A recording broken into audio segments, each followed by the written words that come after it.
ఇద్దరుగా తిరిగి వస్తారు, అంతేకా సిస్టర్? అవునన్నయ్య, గౌతమ్కి తెలియకుండా మీరాను లేపేసి గౌతమ్తో జంటగా తిరిగొస్తాను. ఇది ఫిక్స్. దీన్ని ఎవ్వరూ ఆపలేరు.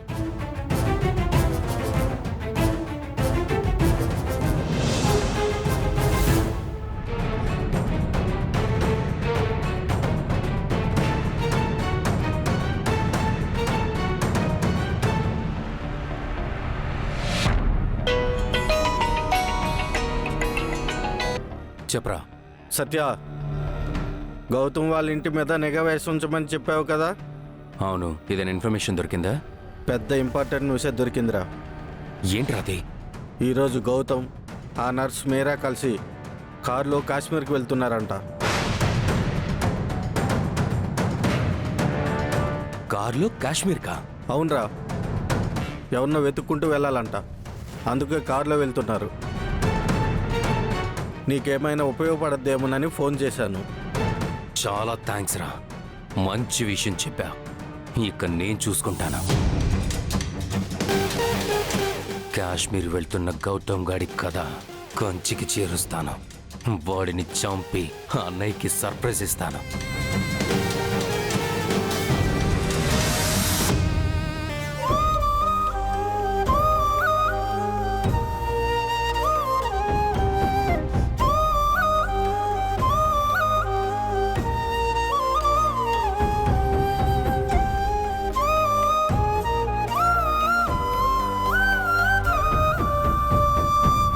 నేను వెళ్ళొస్తానన్నా. వాడితో చెప్పండి, చిన్నప్పటి నుంచి వాణ్ణి అతి గారాబం చేసింది నేనే. వాడు చేసిన అల్లర్ని వెనకేసుకొచ్చింది నేనే. అలాగని ఇంత వయసు వచ్చిన తర్వాత కూడా వాడి ఇష్టానికి ప్రవర్తిస్తానంటే నేను ఒప్పుకోను. నాకు మీ తర్వాతే ఎవరైనా. నాకు నా పసుపు కుంకాలు ఎంతో, మీ పరువు గౌరవం కూడా అంతే. వాటికి ఏ మాత్రం భంగం కలిగించినా నేను సహించలేను. విన్నావు కదా, వెళ్ళిన చోట ఒళ్ళు దగ్గర పెట్టుకుని ప్రవర్తించు. ఈ మేరా మాయలో పడి పిచ్చి పిచ్చి వేషాలు వేసి వెళ్ళిన పని పూర్తి కాకుండా వచ్చావంటే నిన్నింట్లో కూడా రానివ్వను. డోంట్ వరీ బామ్మగారు, గౌతమ్ వాళ్ళతో పాటు అదితి కూడా వెళ్తోంది కదా. దగ్గరుండి ఈ మీరా గారు పోగొట్టిన బాక్స్ని క్షేమంగా తీసుకొస్తుంది.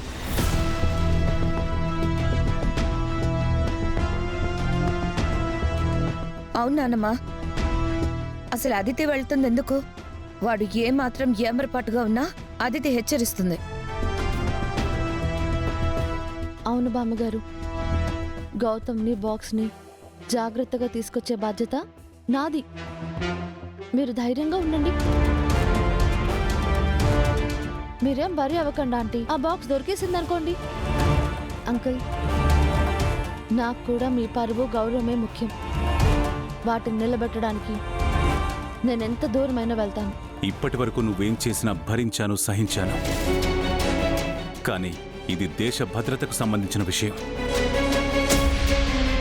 మన కుటుంబ విషయం. దేశానికి సమస్య కాకూడదు. నువ్వేం చేస్తావో తెలీదురా. ఎట్టి పరిస్థితుల్లోనూ ఆ బాక్స్ తిరిగి తీసుకురావాలి. తప్పకుండా నాన్న, మీకు మాటిస్తున్నాను. మళ్ళీ మిమ్మల్ని తలెత్తుకునేలా చేస్తాను.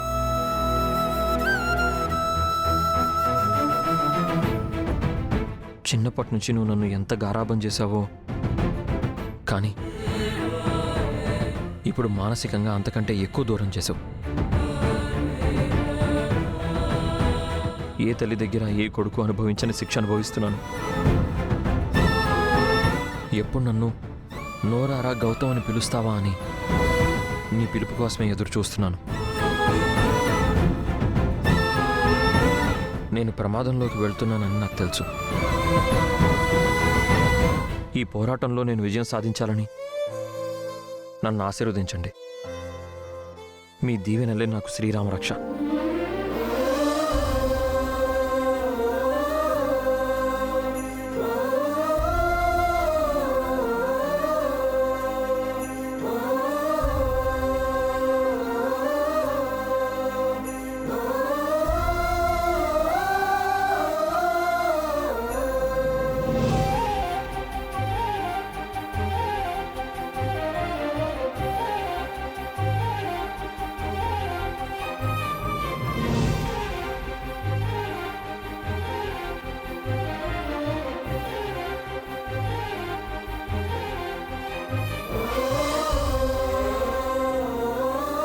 క్షేమంగా వెళ్ళిరండి.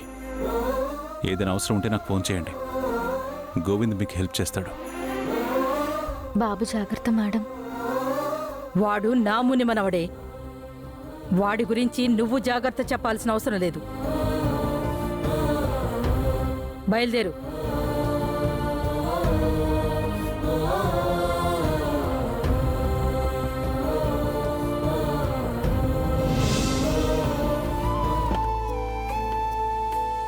హలో, గౌతమ్ పక్కన కూర్చోవాల్సింది నేను. నువ్వు వెనక్కి కూర్చో.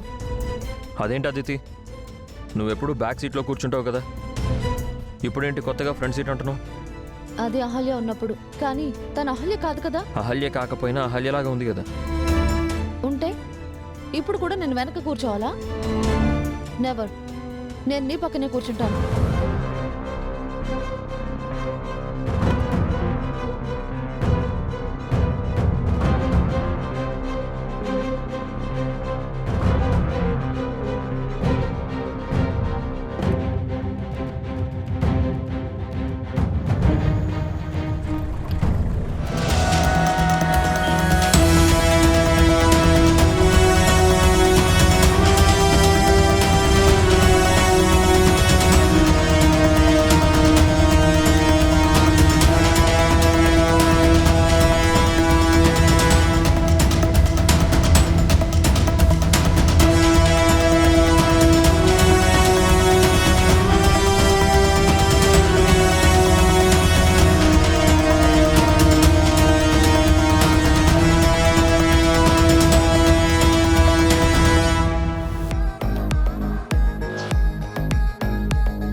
టైం పూర్తి కాగానే బాంబు బూమ్! కారు బ్లాస్ట్ అయిపోతుంది. లోపలున్న వాళ్ళు తునాతునకలైపోతారు. కారు కింద ఎలా టైం ఫిక్స్ చేయాలో రిహార్సల్స్ చేశాను. ఇలాగే గౌతమ్ గాడి కారు కింద కూడా టైం బాంబ్ ఫిక్స్ చేసి వాడిని అహల్యని లేపేస్తా.